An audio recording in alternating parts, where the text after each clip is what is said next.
Evening, sports fans, and welcome to another edition of Red Sox Digest. I'm your host, Jim Delfino, part time Red Sox commentator, full time chiropractor, and the only guy on this show who still thinks starting a podcast was a good idea. My job tonight, keep this thing moving while babysitting two grown men who think fantasy baseball counts as real world experience. First up is Nick Face, the man who treats baseball analysis like he's calling a wine tasting. Hints of contact hitting, subtle notes of bullpen collapse. You half expect him to swirl his microphone and spit stats into a bucket.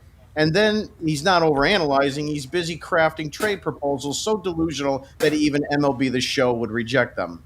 Then there's Thayer Doyle, the only guy I know who could make a walk-off grand slam sound like he's reading the side effects on the bottle of cough syrup. He's not so much a hype man as he is a slow drip of baseball commentary. You keep waiting for the excitement to kick in, but all you get is, well, that happened. Now here's the reality. Your Boston Red Sox are 64 and 52, sitting in second place in the AL East, just 4 games back of the Toronto Blue Jays. Yes, 4 games, which is basically nothing until you remember the Jays still have this weird habit of actually winning games. And here's the wild part. This team is 8 and 2 in their last 10, riding one of those mysterious hot streaks where you start wondering if you're accidentally watching a video game simulation. Ever since trading Rafael Devers to San Francisco in mid-June, yes, the move everyone treated like burning Fenway Park down, the Sox have gone 30 and 16. Some insiders are even calling it a godsend. Translation, we somehow got better by subtraction. Sorry, Devers stands, but the numbers don't lie. The new golden boy, Roman Anthony. The Red Sox locked him up for 8 years and 130 million with incentives that could balloon to 230 million. He's batting 283 on the year, getting on base at a 400 clip. Plus, he walks more than most New Englanders after their doctor says your cholesterol's a disaster. This kid's legit, but so was Jackie Bradley Jr. once, so let's pump the brakes just enough to not get hurt again. Tonight we've got Walker Buehler taking the mound against old friend Nick Pivetta. You remember Pivetta, right? That pitcher we ran out of town who's now 11 and 3 and got a 2.73 ERA with the Padres. Translation, he'll probably throw a no-hitter against us just to prove a point. So here we are, second place, hot streak, a rookie star, and somehow making a run at the post-Devers world. Buckle up, Sox fans, because this train's either heading straight to the wild card or straight into another heartbreak. But hey, at least we've got Nick Face, Thayer, and me to narrate the ride into either glory or therapy. So let's get into it. Thayer, I'd like to start with you. Let's open it up with the reactions for this 3-game series with the San Diego Padres. What are your expectations for this weekend? I think we're going to take 2 out of 3. I'm going to remain positive. I think our pitching is set up nicely with Giolito and Bayo finishing off the series. I don't trust Buehler, but at the same time, he shocked me in the past. When he pitched against the Dodgers, he pitched well. There might be some aspect of him going back to his National League roots, facing opponents that he's used to facing. Perhaps he'll have an advantage in that. And Pivetta, like you said, I kind of always enjoyed Pivetta with the Red Sox. He was a sort of a mental case sometimes, but one thing for certain with Pivetta, you always knew he wanted to win. He gave every ounce of effort on the mound, and that was important. So I think we're going to take 2 out of 3. I like the way our offense is playing. If we can play defense, I think we're going to be okay. Yeah, with Pavetta, I've always enjoyed the fact that he was very boisterous on the mound. He showed you he wore his heart on his sleeve. He was a really good guy and a good fit for Boston. It seemed like that welcome wagon just kind of worked itself out. Nick, your thoughts for this weekend's series with the San Diego Padres? First of all, I just want to say I would like a bronze statue as well in my hometown. I just want to make that crystal clear. So before I pass and anything, I want to make sure it's right by my train station, just like Tom Brady. I'd like in all fairness, Kraft macaroni. In all fairness, congrats to Tom Brady on more accolades for everything. He is now 12 feet tall, standing at Gillette Stadium. On the Red Sox. On the Red Sox note here, Walker Bueller tonight is pitching for his life as a Red Sox. I don't know if you guys saw the tweet from Chris Cotillo earlier today. I'm going to read it in case those of you did not see it. I found it pretty fascinating because it triggers some incentives and money, and I don't know if the Red Sox want to continue to pay for this. So, story time with Coach Nick. Listen up. Feels like a big start tonight for Walker Bueller, who may be on thinner ice with his roster spot. Have heard Red Sox assessing potential rotation changes, especially with Harrison looking better and Chris Wells' Houston outing. Bueller could be the odd man out without a turnaround soon. That was tweeted earlier today at 4 o'clock by Chris Cotillo of Mass Live. I trust what he has to say. The reason that came out is because there are incentive bases in this deal. And I think the Red Sox have grown frustrated and tired with what they've seen of Bueller of late.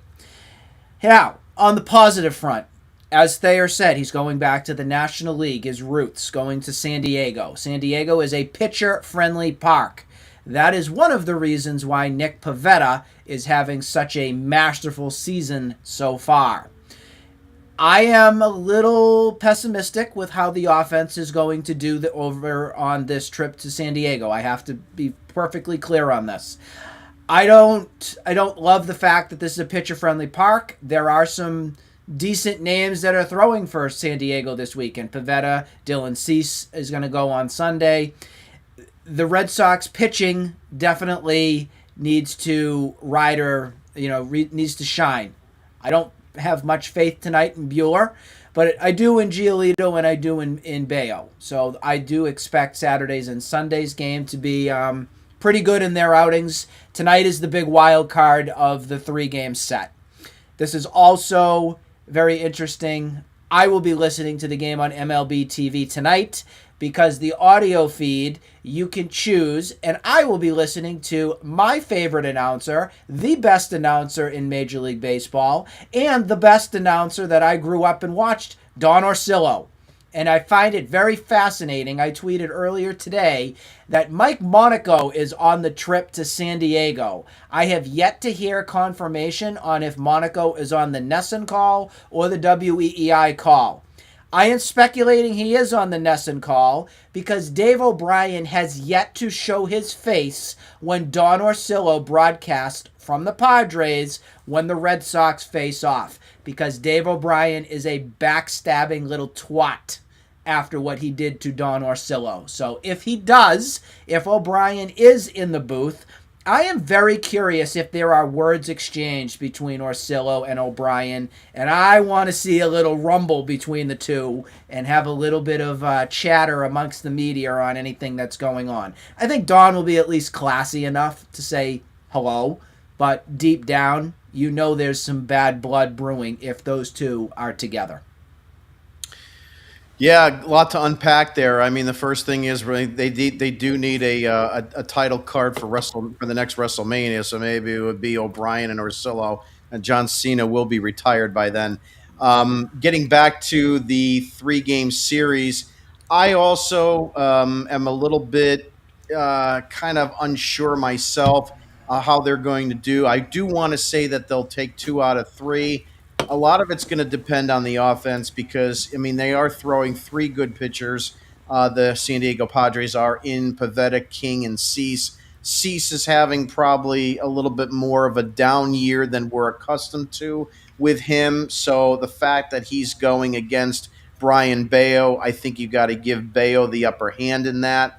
Michael King is having a good year, but he doesn't have a lot to show for it. 64 strikeouts. His last game, though, he went 7, I think, innings. No, I'm sorry, 6-1. He actually lost that one. My bad. 5 1/3 innings, 6 hits, 3 earned runs, 8 strikeouts. The one before that was also a San Diego loss. 5 2/3. 4 hits, 8 strikeouts. So he is striking out some guys. So, with this lineup that the Red Sox have is always a worry there. And then tonight is the toss-up, Walker Bueller against Nick Pivetta. I worry that the Red Sox are going to get the Nick Pivetta that wants to just shove it down their throats and just basically say, you got rid of me, you didn't want me back, and look, how do you like me now? So I kind of worry about that. And you could also make the argument that Bueller was the Pavetta replacement. And as a result of that, he's not having the year that we had hoped he would have. So this is kind of one of those telltale signs. So hopefully we wind up getting on the bright side of this game. That being said, a couple other things that I wanted to talk about is the Carlos Narvaez injury. It came out a little bit yesterday, and he's got knee soreness actually from a Tuesday incident. He began limping after running out a ground ball on August 5th, and he thought he would be able to tough it out and finish the game. Wednesday, he was not playing, from what I remember, and it says here that they would hope he would be available for today. They just interviewed him prior to the game. He says he has no pain and that he is feeling pretty good. So, what are your guys' thoughts? There, I'll start with you on Narvaez's injury, and how would this impact the team going forward if we were to lose him for any substantial time? And we'll parlay that into the fact that the Red Sox also claimed Ali Sanchez off waivers from the Blue Jays. So I think long term, if it's a long term injury, they're going to be in a lot of trouble. I don't think Wong is capable of really handling the starting duties the way he's been playing this year. And it, as we mentioned before, their failure at the trading deadline of picking up anyone of use is going to be impactful.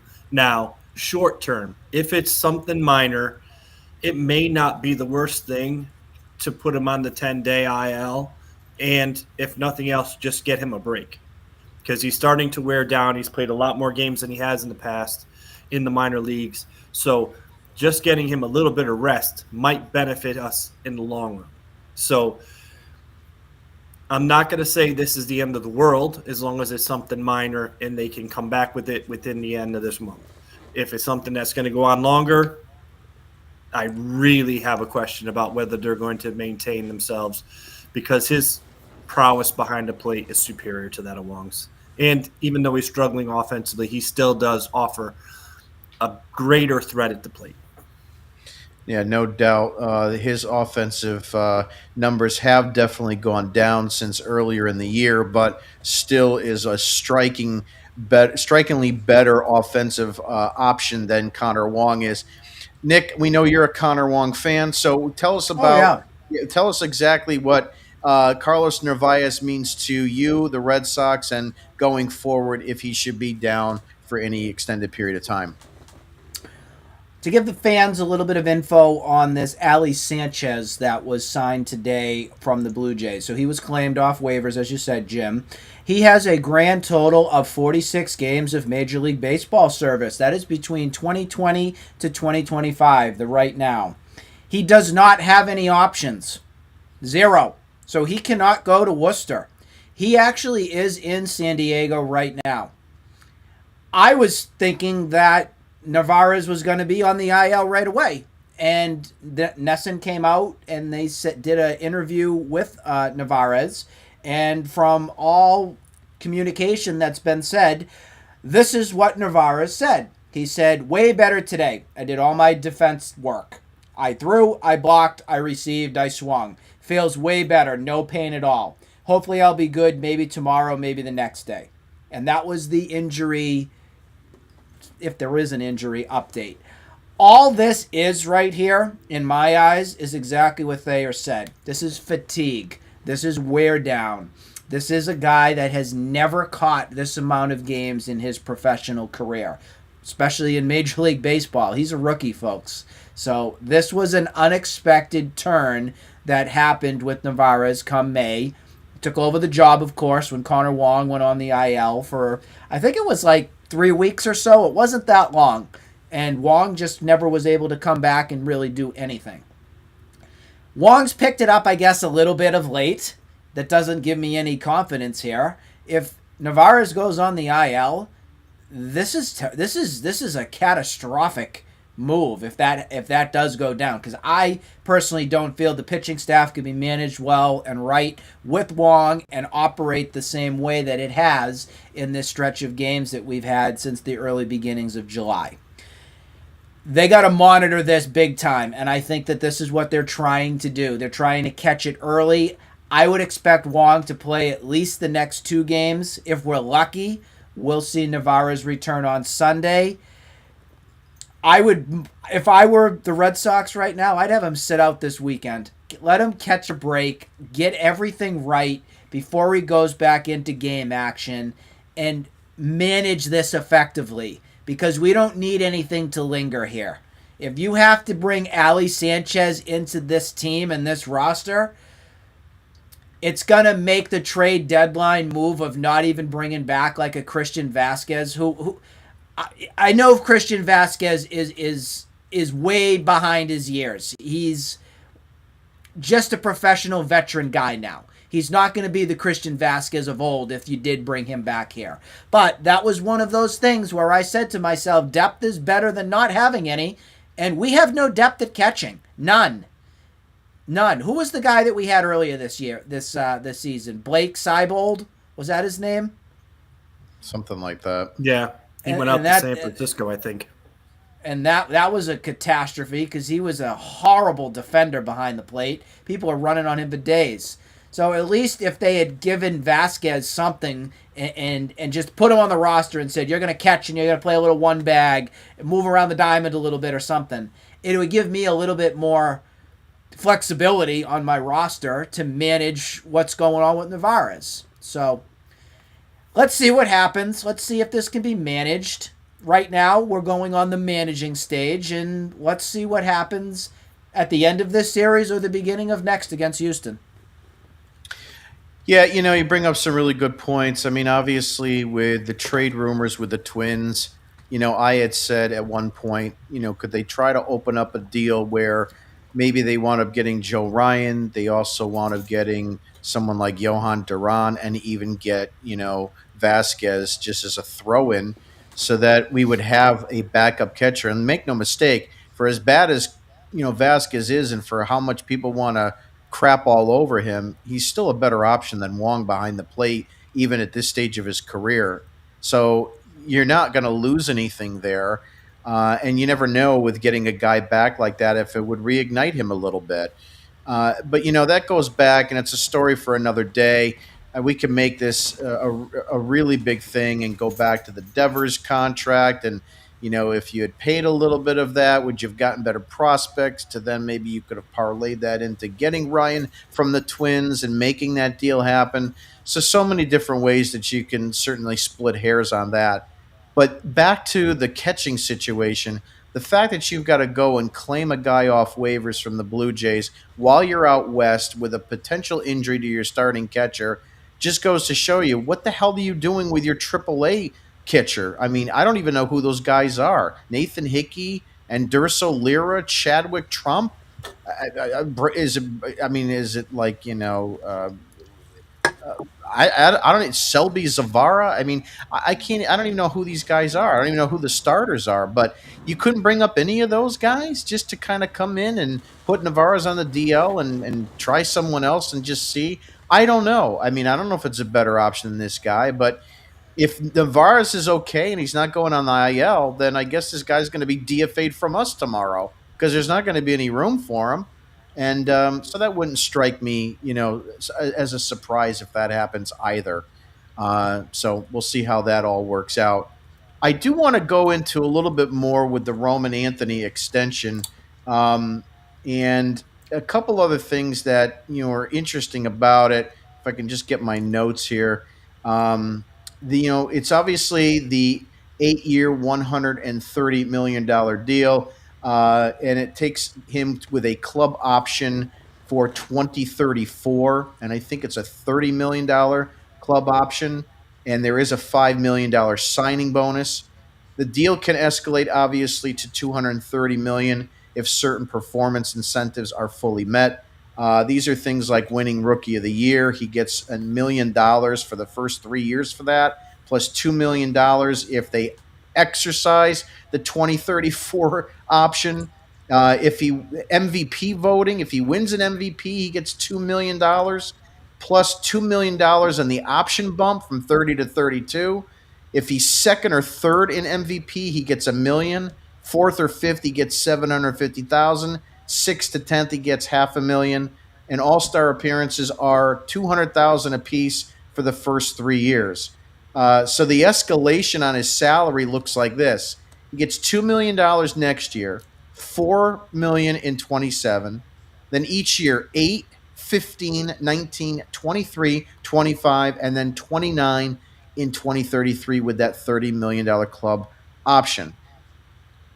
Thayer, let me start with you. Do you think this was a good move by Roman Anthony to take what appears to be a team friendly deal? We heard a lot about the fact that he, wasn't going to sign.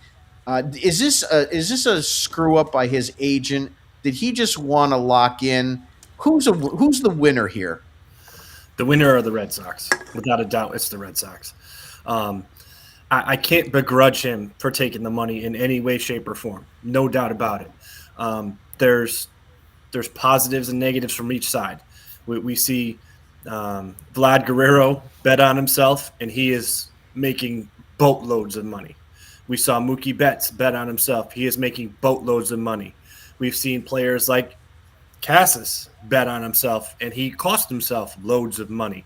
So it really comes down to a personal choice. Are you comfortable? And this is going to sound real strange. Are you comfortable with only having $130 million? Potentially having only $130 million. So in the long run, I think he's costing himself money. But at the same time, there is something to be said about peace of mind. And we don't know what kind of person he is or what kind of player he is and how he reacts. Is he a guy that doesn't react well to pressure, so to speak? The external pressure. So he's a guy that, knowing he's got the contract, only has to worry about playing baseball, and that's going to benefit him for the rest of his career? Or is he the kind of guy that likes chaos and would have been better off? So I don't know. I think his agent probably failed him in this situation. But again, it's an incredible win for the Red Sox, no doubt about it. Because basically we talk about the possible options. He needs to be Fred Lynn to collect that sort of stuff. Other than Ichiro, who was not a rookie when he came in to win that MVP and Rookie of the Year, you have to be phenomenal. And we've seen good ball players, like Harper was good and Soto was good, but they were not MVPs in their early years. So Boston really, I think, made out with this one, no doubt about it. Nick, if you were talking to the 21-year-old version of yourself tonight, would you take the 130 or would you have held out knowing that as the number one prospect in baseball, you have the chance to probably double that by the time you're 29? I am a terrible person in terms of lottery tickets and gambling and all that sort of thing. So I would tell you, yes, I would. Because in life, there is nothing that's a guarantee. There could be an injury like a Casas injury. You could have a situation where you can even look back in time. My boy, way back in 2004 or 2003, Nomar. Nomar turned down a 4-year, $60 million deal, and that's what triggered his sayonara attitude out of here.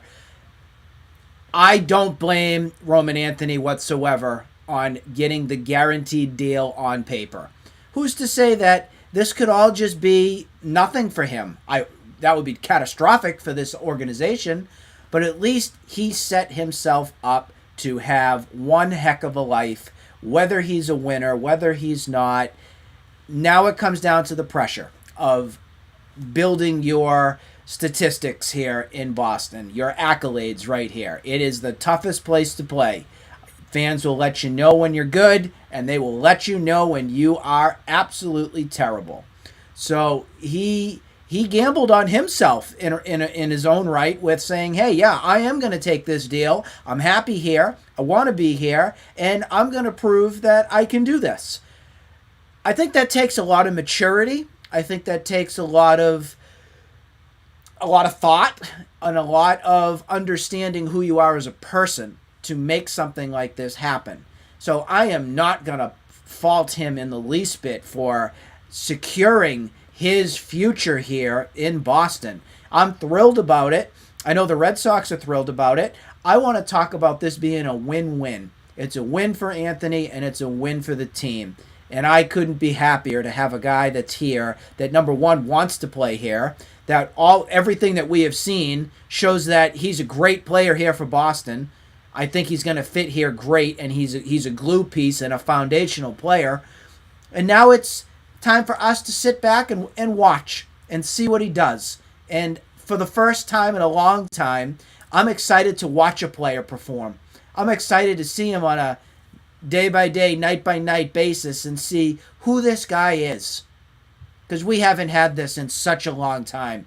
I want this to be nothing but positive and nothing but an experience here that could get the fan base all excited and happy to finally have a player that they can root hard for, they can watch, be excited about, and see what's here to happen. Devers was supposed to be that cornerstone for the next 10 years on this team, and obviously, Fraud. there's Oh, you got excuse it. me. Yeah, tickle in your throat. Uh, The bottom line here is that, however and whatever you want to believe as it relates to his clubhouse demeanor and his ability to be a team player and whatnot. At the end of the day, the Red Sox put their foot down and they basically said, if you don't do what we want, we're the one paying the bills. You're out of here. Sure, you can still keep your money because we traded you and a contract's a contract, but we're not going to tolerate that kind of, way of being. And so, there is something good for that. The one thing that I think the only thing that I would be skeptical about with Anthony, and it's going to be a very small point, I just I like when players have to try to earn their money. Um, after 15, 20 games, whatever it is with him, he's looking good. Campbell looked good too after a short period of time, and hopefully he's going to work it out. And we've seen him, start to hit the ball a little bit better in Worcester, but there is still some concern. And this is twice the amount of money that they're giving Anthony. At the end of the day, if he becomes the perennial all star that we think he is, it's a no brainer for the Red Sox because what can you get for a decent player now for $16 million? You can't get much. You're getting Joe Average at this point. It's unbelievable. So at that rate, even if he is a player that's 2 WAR over or 2+ WAR or something like that, has an OPS plus of 110 or 105, you're still not. It's still not an albatross contract, and you could probably still move him late in that deal if you wanted to. The point from his side is, and Nick, you brought this up, he wants to be here. If he didn't want to be here, you wouldn't sign. And I know we can look at it from different angles. The Red Sox are really only getting 2 extra years out of this deal. I mean, it's not like it was a 15-year deal, right? So they're actually getting just 2 more years. But those are important years too, because there's a big difference between being a free agent when you're 27 or 29. Look at what Juan Soto got. I mean, Anthony's gonna make what, 1/6 of what Soto is gonna make in his career. But we want guys that want to be here. We've had a problem over the last few years of hearing things like Noah Syndergaard not wanting to sign here and Zach Eflin not wanting to sign here. It's been kind of a revolving door, and a lot of it has been all negative. So we want to see guys that want to play and put the Red Sox uniform on and be here for an extended period of time. And, if he winds up being the player we think he is, he alone is going to attract not only fans, he's going to be a very good marketing piece for the Boston Red Sox, and he's going to attract other players to want to be here as well, I believe, because they're going to want to be with a winning guy and a winning talent. And I think that's why it's so important for the Red Sox to at least get into the playoffs this year so that they can experience that atmosphere. One of the things Anthony had said in his press conferences, when he got here, seeing the fans and just how it is, again, I don't have that minor league experience. Thayer, you do. You understand how it is being surrounded by a lot of fans. And then to go to the major leagues, it's a completely different animal in terms of the fans and what you hear and how many people are there every single night. And if he's a guy that feeds off that, that's the kind of guys we want. We want to develop winners. We want Anthony to be the next Alex Bregman, David Ortiz, Dustin Pedroia. We want long-term Red Sox guys that are going to be, not only above average talent, but then also be just that pride of winning. You're close.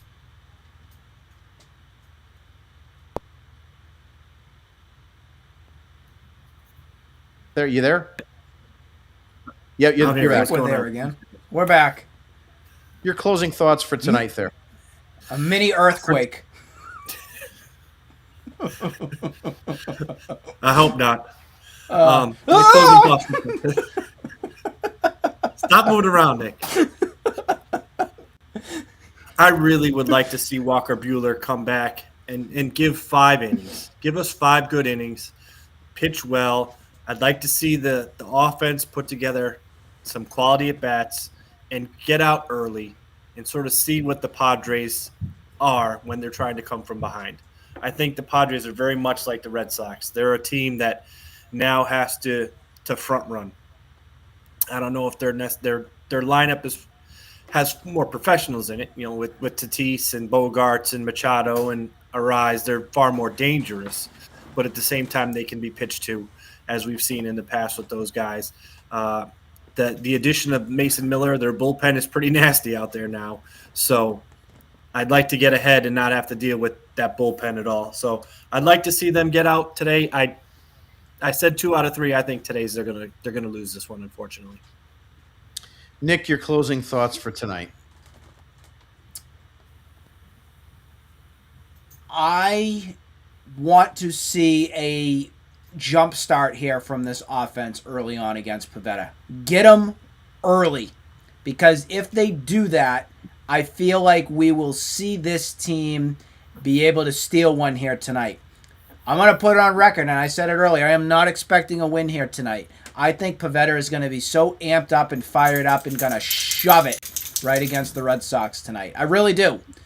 But if we have a glimmer of hope here, it's to get them early, because I think knowing how Pivetta has gone about his career when he was a Red Sox, it's that early beginnings of him. Get him on the edge. And if they're able to succeed from that, we'll know early on. I really do. I feel in the first inning, if you got 3 strikeouts off the bat, 2 strikeouts, whatever it is going to be a Pivetta night. And I really feel that's going to happen. I don't want that to happen. It's probably going to be an early night for us to go to bed. But you heard it here first. I do think tomorrow's game and then Sunday's game with Giolito and Bayo, both of those guys, I think will be in a little bit better situation. And again, the biggest thing with these guys, both of them, is let's get out of the first inning without any runs given up. Let's see the command. Let's see the location on point, and get this series. 2 or 3 would be great. Mm-hmm. I did say on Wednesday that this trip will. To me, I went 3-3. I want to split between the Padres and Houston. I'd love to be wrong. Prove it, Red Sox. Show us what you're made of. Yeah, prove that you're truly a playoff one. Jim, real quick, I want to stay positive. I'm trying to stay positive now as we're going down the stretch. On that note, there could be some hope in the future. Currently, Christian Campbell has got a 15-game hitting streak, and over the last 2 weeks, he's hitting over 400. So He may be figuring it out. If he's figuring it out offensively, that he comes up and can solve the first base problem. I won't even say solve the first base problem. Will kind of help the first base problem, as well as put an extra right-handed bat that you can rely on to be damage possible. Then we're looking at a much different ball club if we can extend that lineup. Yeah, no doubt. It's all about extending that lineup and getting that turned over. To Nick's point with tonight's game, I'm pessimistic about it, but I think that if the Red Sox can get to Pivetta early, I think he's going to have some butterflies facing us. So I think if you put some pressure on, try to get some walks, see some pitches, go deep into counts, and try to maybe like if Durant gets on, try to steal, whatever it might be, to just really kind of like put some pressure on him. He's the kind of guy tonight that I think if you get to him early, you win. If you don't, he's going to settle in and he's going to go seven. And that's what concerns me. So I think you've got a shot in the first or second inning. And if you don't win the first or second inning, you're going to lose this ball game. I hope I'm wrong, but I think the Red Sox need to put like a three spot on the board in the first two innings. And that's kind of like where they're at. Your point on Christian Campbell, I mean, I'm ready for him to come back. I'd like to see him try to get some at bats here in the majors. And, if we can extend that lineup, get him in at first base, maybe a little bit of second, I don't know. But you know what? We need a little bit more right-handed thump in that lineup to try to like extend it, especially if Narvaez does, in fact, go on that IL at some point, in the next couple days. That being said, everybody, please go to our website at redsoxdigest.com and subscribe to our digital product. You get emails at least once a day on the recaps of games. I try to do that after every single game. Thera's working on a great product called Fenway Flashback, where we are reviewing the 1975 team. So if you are a history buff or you like any kind of history regarding the Red Sox and their opponents, back 50 years ago and want information on that, it's a great little product to read and take in and absorb. Other than that, we will be back with you on Sunday night, probably around 7 o'clock, and we'll recap the entire San Diego series and give a preview for the Houston Astros series. 4-2 is what I'm calling for this 6-game stretch. Red Sox winning 4 and losing 2, going 2 out of 3 to San Diego and 2 out of 3 in Houston. You've heard it here. Have a good night, everybody.